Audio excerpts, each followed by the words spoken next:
voting, no money, no voting. No money, no voting, no money, no voting. Mo kí wa orúkọ tèmi ò yí padà yeye dára ko we kokoko. Báwo ni o? Ó ti ṣẹlẹ̀ nìyẹn ò ṣẹlẹ̀ happen ṣẹlẹ̀ we talkan ṣẹrọ lápá ṣẹrọ ni mò ń pa ni ṣé bí wà tèmi ṣó rántí ni ṣó mọ̀ láti 2019 láti ń pariwo lálálá ipò tó máa ṣe tó ń ṣẹlẹ̀ lọ́wọ́lọ́wọ́ yìí ó ń bọ̀ ǹjẹ́ ó ti gbàgbé gbogbo ìgbà tá à ń sọ ní last year ẹ lọ kọ́ bó ṣe ń gbin ata ẹ lọ kọ́ bó ṣe ń gbin àlùbọ́sà ẹ lọ ṣe gbá ẹ lọ ṣàwo ẹ má náwó anyhow ẹ má ṣe kinní kan kò ní sówó kò ní sóúnjẹ wàhálà máa ṣẹlẹ̀ wọ́n ní rá ní ṣe ló ń kóyàn láyà jẹ ó ń dẹ́rù bá àwọn èèyàn ní how market no money no voting no money no voting ẹ wá wo tí ayé Nàìjíríà dà ṣé Nàìjíríà ti ń padà ná coins ni ṣé Nàìjíríà ti padà ná coins ni ó lẹ́tìkẹ́ tó bá wá lọ báǹkì sìn ṣé wọ́n náà ti rí nǹkan tán fún wọn lèyí owó tí wọ́n dẹ̀ ń kó fún yàn báǹkì lélẹ̀ ṣé orí báǹkì kankan tó heavy yẹn 2,000 naira ni mélòó ẹ̀ ló wá fẹ́ gbà tó fẹ́ kó lọ lẹ́jọ́ nítorí Ọlọ́run that is the situation in Nigeria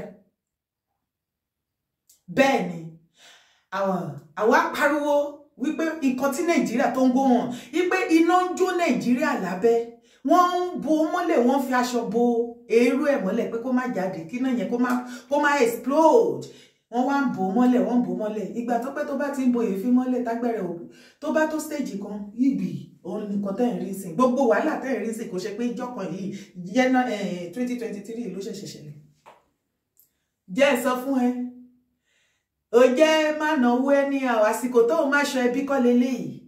bẹ́ẹ̀ ni ó ti di woro sí woro ṣó wá fẹ́ gbọ́ àṣírí kékeré tí mo fẹ́ fún ẹ bẹ́ẹ̀ ṣó rí gbogbo àwọn tí wọ́n gbójúlé tó gbọ́kànlé yẹn àtàwọn tó ń tẹ̀lé lẹ́yìn tó ń campaign fún tó fẹ́ dìbò fún àwọn gan-an Obi ni o Àtíkù ni o Olúlẹ̀ ni gbogbo wọn I think we have about 18 candidates tí wọ́n díje ipò ààrẹ ó dẹ̀ pẹ́ ni pé àwọn mẹ́rin or so ni wọ́n front or so àbí mẹ́ta wọ́n pọ̀ dáadáa jẹ́ sọ fún ẹnu gbogbo wọn látòkè désàlẹ̀ wọ́n lulẹ̀ pé ni kò síyàn kankan tó lè rí nǹkan kan ṣe ó dẹ̀ pé yìí ọmọ Nàìjíríà government mọ nǹkan tá ń pè ní Nàìjíríà epo ti kú ó ti kẹ́ ẹ̀yin lẹ́sìn ń pè ní Nàìjíríà kò sí nǹkan tó ń jẹ́ Nàìjíríà mọ́ ìlú tí wọ́n lépo tí wọn ò répo rà kò síná kò sí president tó máa jẹ tó máa ever jẹ́ kí iná kó wà 24 hours láyé ó ti dèwọ̀ fún yín bóyá kò tí ì yé yín àdúrà yín ò lè ṣe kẹ́ lọ jókòó kẹ́ wọnú transformer jù bẹ́ẹ̀ lọ ìkejì ṣé ìkejì ni àbí kẹta ó lọ bẹ́ẹ̀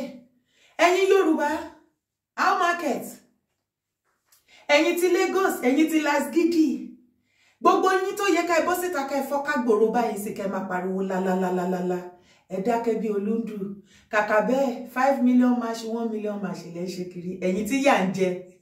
àwọn tó lówó láàrin yín tó rówó náà gan wọn ò pariwo wọn ò bọ́ síta wá ṣe campaign ẹ̀yin elébi aláìníṣẹ́ ẹ̀yin tẹ́ ń bọ́ síta tẹ́ ń lọ káàkiri tẹ́ ń ṣe kíní ọ̀pọ̀pọ̀rìpọ̀ ìyà ń jẹ yín ìyà ti mọ́ yín lára ẹ̀yin ò ti ẹ̀dùn èmi àwọn ọmọ innocent children tẹ́ bí kalẹ̀ tẹ́ fẹ́ pàṣẹ ìyà tẹ́ ẹ̀yìn ẹ̀rìtì lọ́dọ̀ àwọn parent yín tẹ́ tó fẹ́ lé lọ́wọ́ àwọn nàánú wọn ṣe mí àwọn ni because tó bá rí bẹ́ẹ̀ ṣebí nítorí aṣíwájú òun ní ẹ̀yin ti Lagos gbogbo yín tó yẹ ká bọ́ síta ká protest sánsan torí aṣíwájú Olúlẹ̀ ẹ lè bọ́ síta ká protest ẹ lè ṣe nǹkan kan we are getting closer ṣe bẹ́ẹ̀ ní Yorùbá nation ní ọ̀tá yín tó fẹ́ kógun jà yín nílẹ̀ Nàìjíríà kò sí wàhálà ó ti jọ ṣojú gbogbo wa báyìí